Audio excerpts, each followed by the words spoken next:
Hello everyone. इस particular video में मैं आपके साथ डिस्कस करूंगा प्रोग्रेशन का एक क्वेश्चन जैसा कि यूजुअली बैंक एग्जाम या एमबीए एंट्रेंस एग्जाम्स में आता है। इस क्वेश्चन में क्या गिवन है, sum of infinite terms of a GP is 12। ये आपको गिवन है, ये एक जीपी का क्वेश्चन है और सम ऑफ इनफाइनाइट टर्म्स, ये जीपी में आपको पता है एस इन्फिनिटी की वैल्यू क्या होती है, ए अपॉन 1 माइनस आर। ये आपको पता है ज्योमेट्रिक प्रोग्रेशन के नॉलेज से। तो यहाँ पर ए क्या होता है, first term of a GP, और आर क्या होता है, यहाँ पर कॉमन रेशियो होता है। तो sum of infinite terms of a GP हम तभी कैलकुलेट कर सकते हैं, एक ही पर्टिकुलर कंडीशन में कैलकुलेट कर सकते हैं जब आर की वैल्यू 1 और -1 के बीच में होती है। अगर आर की वैल्यू इस रेंज में नहीं है तो जीपी का इनफाइनाइट टर्म्स का सम हम कैलकुलेट नहीं कर सकते हैं। उसकी वैल्यू इनफाइनाइट टर्म्स की या तो प्लस इन्फिनिटी हो जाएगी या फिर माइनस इन्फिनिटी हो जाएगी। लेकिन इस पर्टिकुलर केस में जब कॉमन रेशियो की वैल्यू 1 और -1 के बीच में होती है तो हम सम ऑफ इनफाइनाइट टर्म्स को कैलकुलेट कर सकते हैं और उसकी वैल्यू होती है a अपॉन 1 माइनस आर। और इसमें आपको क्या गिवन है, sum of infinite terms of a GP is 12, S infinity की वैल्यू 12 गिवन है, and if the first term is 8 और a की वैल्यू 8 गिवन है। तो इस फॉर्मूले से मेरे पास आ गया, उसमें मैंने s इन्फिनिटी की वैल्यू पुट कर दी और a की वैल्यू पुट कर दी अपॉन 1 माइनस आर। तो मेरे पास 4 3 4 2। तो अगर आप देखोगे 1 माइनस आर की वैल्यू क्या आ गई, 2/3 आ गई। ठीक है, 3 को मैं राइट हैंड साइड ले गया, 1 माइनस आर को मैं लेफ्ट हैंड साइड ले गया। तो मेरे पास क्या आ गया, 1 minus 2/3 is equals to R. तो आर की वैल्यू मेरे पास क्या आ गई, 1/3 आ गई। ठीक है, तो आप यहाँ पर r चेक कर सकते हो, r की वैल्यू -1 और 1 के बीच में है, तभी इसीलिए मैं इस पर्टिकुलर केस में इनफाइनाइट टर्म्स के सम की वैल्यू मैं कैलकुलेट कर पा रहा हूँ। अब आपको क्या फाइंड आउट करना है, what is the fourth term of the GP. Term 4 की वैल्यू आपको फाइंड आउट करनी है। टर्म 4 क्या होता है, आपको जीपी के केस में पता है, a r क्यूब होता है।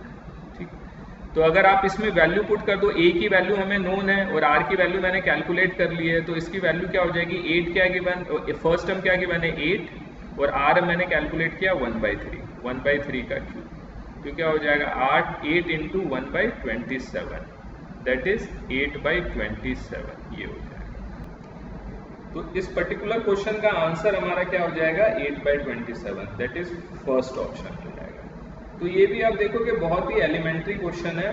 तो इसमें आपको ये पता होना चाहिए क्वेश्चन में कि जीपी के केस में एक तो आपको ये पता, सम टू एन टर्म्स का फॉर्मूला क्या होता है, a 1 minus R raise to the power n upon 1 minus R होता है।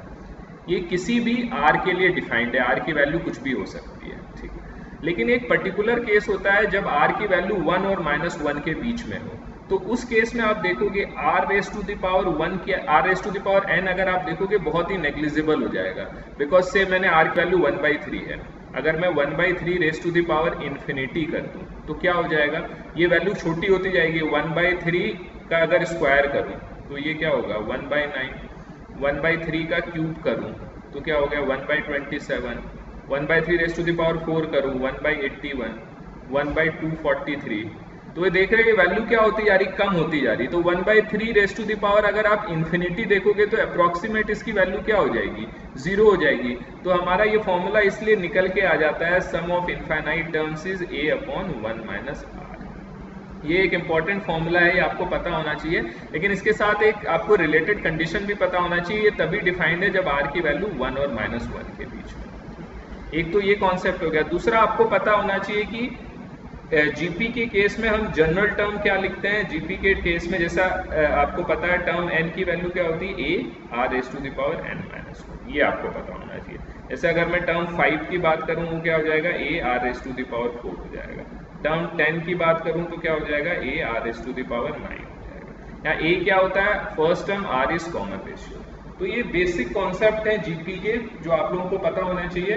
और ये अरिथमेटिक प्रोग्रेशन, ज्योमेट्रिक प्रोग्रेशन क्या बहुत ही कॉमन टॉपिक्स हैं जिसके क्वेश्चन एमबीए एंट्रेंस या बैंक एग्जाम्स में आते हैं। तो ये इस पर्टिकुलर कॉन्सेप्ट से आप इस क्वेश्चन को सॉल्व कर सकते हो।